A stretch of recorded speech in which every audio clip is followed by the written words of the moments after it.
There was something of note that happened last week that I feel is important and hopefully positive for our city. This comes to us from Block Club Chicago and Justin Lawrence.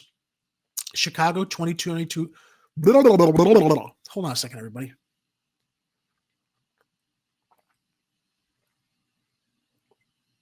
I'm thinking faster than I can talk. All right. Okay. That is a real flavor improving mug, even for water. All right. So the Chicago 2022 budget was approved by City Council, spending over $1 billion on social programs and economic recovery. Now, we've been talking about the lead up to this with the federal bailout funds that have been going to cities across the United States because of the pandemic. Nearly $2 billion in federal cash allowed Mayor Lori Lightfoot to avoid a hefty property tax and cancel old debt while spending liberally on social programs favored by progressives. And thank Christ for that. And I say that as an agnostic. Let's get into the details. Propped up by a massive one-time influx of federal cash, Mayor Lori Lightfoot's $16.7 billion 2022 budget won City Council approval on Wednesday.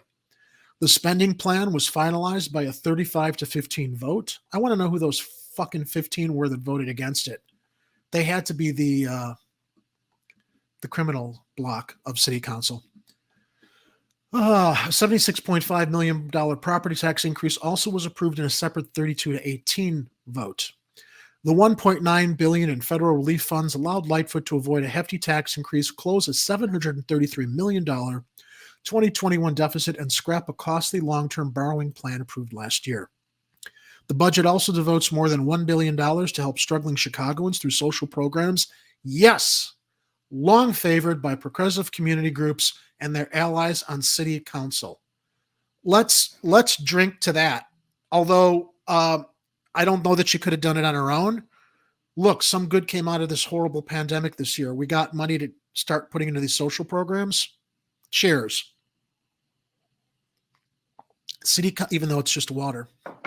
City Council also agreed to pair $1.2 billion of Federal American Rescue Plan funds with $660 million in new borrowing to support Lightfoot's Chicago Recovery Plan, which invests in affordable housing, violence prevention, and aid to business corridors in an effort to jumpstart the city's economy.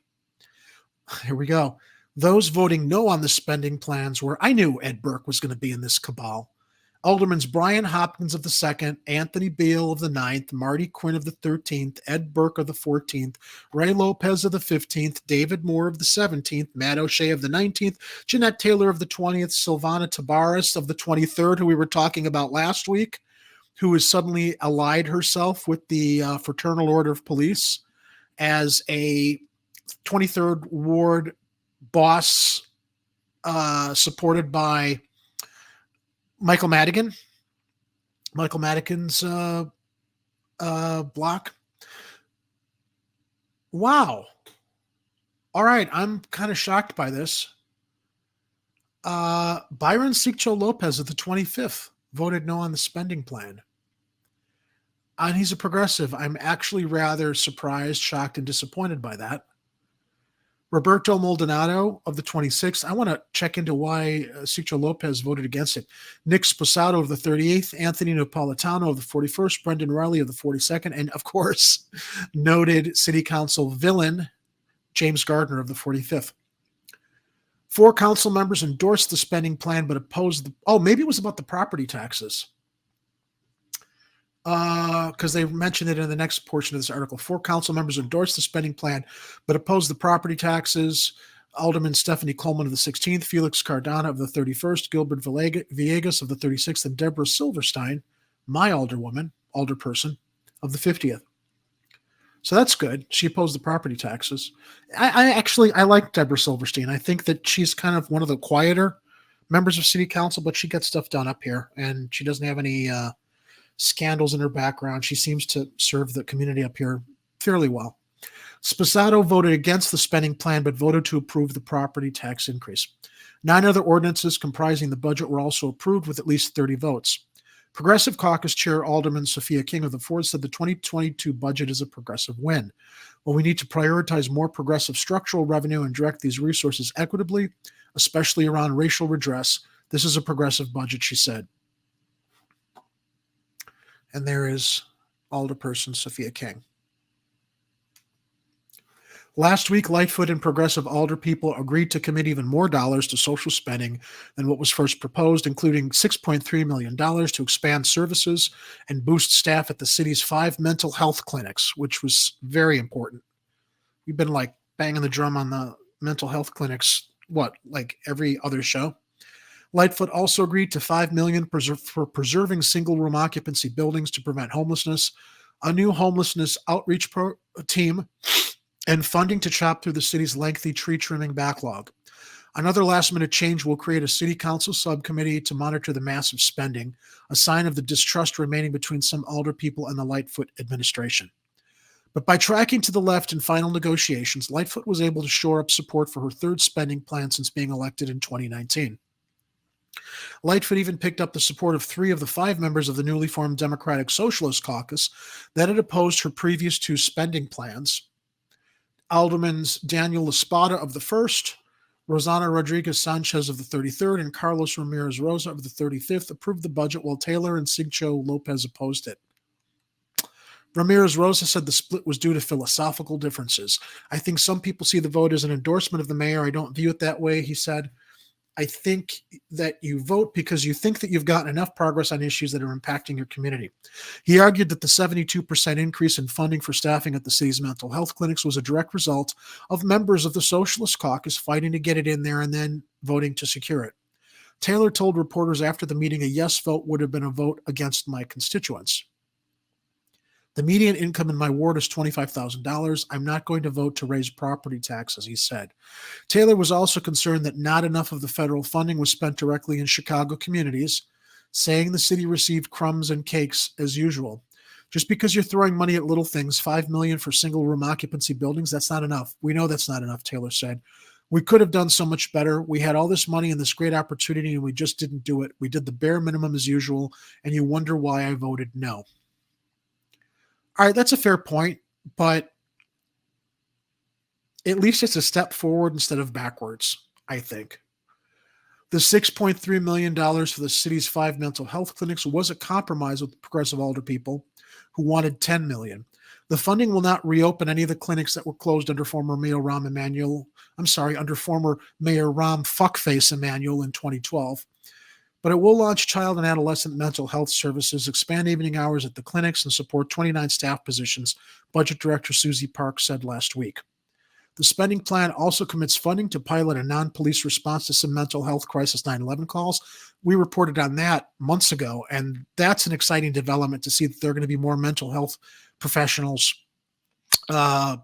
responding to domestic calls, 911 calls that aren't necessarily life-threatening or violent, so that our trigger-happy Chicago Police Department don't go in with guns blazing.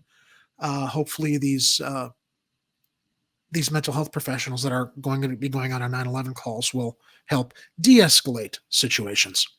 A measure long championed by Rodrigo Sanchez, 33rd, a freshman socialist alderman. Ramirez Rosa, the chair of the Socialist Caucus, said the budget reflects the longtime organizing of progressive community groups. Because of progressive community pressure, this budget includes significant investment in the things we need today, he said. Because of what we've been fighting for the last several years, for the first time in a decade, we have seen an investment in the city's public mental health clinics. And that's going to go a long way, hopefully, if funding is increased and more programs are instituted to strike at the root cause of our problems here in Chicago with crime, violence, getting people help, getting people opportunities. So here is Alderman Andre Vasquez. Let's see what he had to say. Alderman Andre Vasquez of the 40th drew criticism last year from socialists for supporting the 2021 budget. On Wednesday, he said we can be proud of what we fought to do for our communities in the 2022 proposal. The budget includes investments in violence prevention and public mental health and non-police crisis response, he said. In this budget, we provide support for our unhoused population, cash assistance for those families that need it, support for our local business, and a landmark investment in our environment. But several older people voted against the budget, citing the property tax increase. Maybe this is why Sigcho Lopez voted against it. Some conservative members said they opposed the $31.5 million pilot program to give a $500 in monthly cash. Some conservative members said they oppose a $31.5 million pilot program to give $500 in monthly direct cash assistance to 5,000 low-income Chicagoans for 1 year. Now, 5,000 low-income Chicago households is not a lot. Really? I mean, right? Across this broad city, 5,000 households receiving $500 a month for a year is peanuts. Lopez called the budget a $16 billion spending spree that is grossly out of balance yet again and will force the city into difficult financial decisions in the future. Now, I don't like this guy, Lopez. He's had a big mouth about some other things in the past, with wanting to put more money towards the police, wanting to put more cameras on the streets. He's quite an authoritarian, and it doesn't surprise me that he doesn't want to see this money invested in the community as opposed to reactionary programs. The $660 million in new borrowing will be devoted to $157.4 million towards affordable housing, including $75 million to create mixed-use multifamily housing developments in neighborhoods hardest hit by COVID-19. $31 million towards assistance to families, including $18 million to expand broadband internet access. $5 million to assist survivors of gender-based violence. $77.8 million in environmental justice initiatives, including $46 million to expand the city's tree canopy by 15,000 annually for 5 years. $85 million to support homelessness prevention and support services. $101.3 million towards climate investments. $136 million to community development, including $82 million to reactivate vacant city-owned land. $50.6 million towards infrastructure and parks, $16 million to support small businesses. The budget also includes $31.5 million to launch the Guaranteed Basic Income Pilot Program. The plan had been opposed by some older people, including members of the Black Caucus, who wanted the money allocated to violence prevention, and the council's more conservative members, who sought strict regulations on who was eligible for cash assistance. Of course they were. Other no votes came from those concerned there were no assurances that the broad spending included in the plan would flow into their communities. Alderman David Moore told Block Club he wanted a $5.8 million promise from Lightfoot to fund a new field house at Ogden Park in West Englewood. He also hoped for $100,000 in violence prevention dollars so I can direct a violence prevention team to some of my hot spots. Maybe Moore should have thought of that before he decided to rally everyone to rename Lakeshore Drive Jean Baptiste Point du Sable Lakeshore Drive, and all the money that's being poured into changing the signage. I think over millions of dollars for his little pet project to educate people about the history of Chicago. Just imagine where that $1 million+ amount of money to rename Lakeshore Drive could have gone, as he's belly aching now about things in his community he wasn't paying attention to when he thought it was more important to rename a street that brings the whole city together, is not just meant to telegraph identity politics. But what do I know? Moore said his community wants specifics in the budget project. I needed something I can point to that I know that's critical to my residents, what they've been talking about. Well, yeah, that's nice to say, Moore, but apparently people in your community have been complaining a lot that you haven't been paying attention before. Suddenly now you're paying attention to it. If you would have said we're going to do that for the 17th ward community, $5.8 million out of a $16 billion budget, we'd have voted yes for everything. After the meeting, Lightfoot said alder people had plenty of opportunity to put on the table things they wanted during the budget process. He voted no on everything, and he will have to explain to his community why he didn't support affordable housing, support for the homelessness, support for mental health, for small businesses, for making sure that our residents were able to get access to a $500 a month over a year stipend, many of whom in his community would probably qualify, she said. I'm going to give Mayor Lightfoot credit for that, because she's right. Not only is she right, she's absolutely right. She's dead right. Suddenly all these things are a priority to him while he was wasting time on his little Lakeshore Drive renaming project. An influx of cash towards affordable housing wasn't enough to persuade Maldonado, who said he won't vote for a property tax increase for a severely gentrifying Northwest Side ward. You have $100 million of investment for affordable housing citywide. That doesn't mean $100 million of investment for affordable housing in a 26th ward, he said. So in the meantime, if we get the 26th ward, a very small percentage of that investment in the 26th ward, it does not offset the continual displacement of families from the 26th ward. So catching up here, here's Jean-Baptiste Pointe-du-Sable, Lakeshore Drive, Dave Moore, who's suddenly all worried that there's no money for his community when he was happy to waste it on Lakeshore Drive. I'm never going to let that go. I'm never going to let that go. I'm just too much of a traditionalist. It's still the Sears Tower. It's still Marshall Fields. It's still Comiskey Park. It's still Lakeshore Drive. Here is Alderman Maldonado.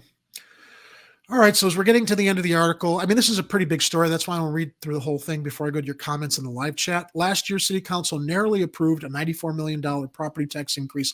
Next year's increase included an annual rise to keep up with inflation set at 1.4% in 2022 and tied to the rise in a federal inflation calculator from December of 2019 to December of 2020. Okay, so now I'm getting bored because it's all about math. I'm going to jump ahead. Alderman Scott Wagasback of the 32nd, who chairs the Finance Committee, said the annual increase tied to inflation provides stability and predictability to homeowners rather than large one-year increases if City Council kicked the can down the road as in years past. Lightfoot said no mayor likes to pass property taxes, but she is committed to keeping the annual inflation increase. We're all about making sure that we are real fiscal fiduciaries of our taxpayers and looking out for them with a stable, predictable property tax that they know is coming, that they can plan for, and isn't going to sack them right in the gut every few years because politicians wouldn't make the tough calls when they needed to, Lightfoot said. Those days are over as long as I am mayor. There they are. All right, so let's go to the live chat. I'd like to hear what some of you all think about this story regarding the budget. I'm going to scroll back here, and let's see here. Oh, I guess that some people are also watching the election races. Let's see. When they say $1 billion, it'll really be something like $25 million really spent on programs. They never truly get the money they've budgeted for. Yeah, I think I mentioned in a previous broadcast when we heard about all this federal money coming to Chicago. Is it really all going to go where it's supposed to go? Or are we going to suddenly find out later that we have to increase property taxes because all this money that poured in didn't get where it was supposed to go? I believe Lightfoot will be using the money to get people in City Hall against her off her back by giving them money from this federal money. I wouldn't be surprised about that. Let's see here. Philosophically, the C-19 relief funds should have gone out as checks to every resident. Yeah, I agree. Or a portion of it. I mean, if they were going to put money towards some of these social programs that we needed, I'm sure that they could have allocated a good portion in checks to the rest of us, Ed. You're right. Yeah. Yet they miraculously had enough to bloat the city budget. They always do, Andrew. They always do. Because, while they say Chicago is broke, we know it's not broke. We know it's all bullshit. Hey, you make promises, then don't keep them. How the hell you think you're going to get reelected? Yes. I have to always qualify that word, dear, every time I talk about our former mayor, because that's how he will always be known to me. I started using that, I think, during his last term because I was just so utterly appalled and disgusted by what he covered up with the Laquan McDonald shooting.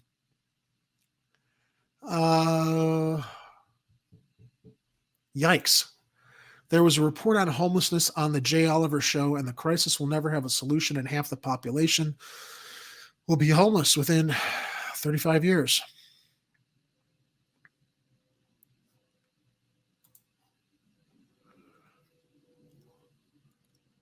I'm trying to imagine how homelessness can be profitable. If you can become rich by giving a homeless person a home, I'm sure we would solve that problem instantly. Yes, renaming Lakeshore Drive has been nothing but an image. Yep, They just do not want to use the TIF funds. So Thomas Tresser, who wrote the book Chicago is Not Broke, will be hosting a seminar. I don't know if it's quite a presentation mid-November on TIF funds and that Chicago's not broke through another organization here in Chicago. And I'm sorry, I'm forgetting the group that's putting it together, but he did allow me, he gave me permission to simulcast that broadcast. I believe it's coming up mid-November. So we'll have it up here on Chicago Corner and simulcast it the same night that it's coming off of Facebook Live. Because there's a lot to learn there about Chicago's TIF funds. It's still Rosemont Horizon, not Allstate Arena. Yes, that's another one. All right. So I guess we've kind of caught up with what's happening in the live chat. Although truedemocracynow.org, every budget should remind us that we continue to have taxation without representation. Did any member of the city council contact you to see if you agree with their decisions? I guess truedemocracynow.org, they just assumed because we elected them that we're rubber stamping whatever they decide to do. We've got social media. I mean, I do think that some of our older people are very engaged with the community to know what they want. Others aren't.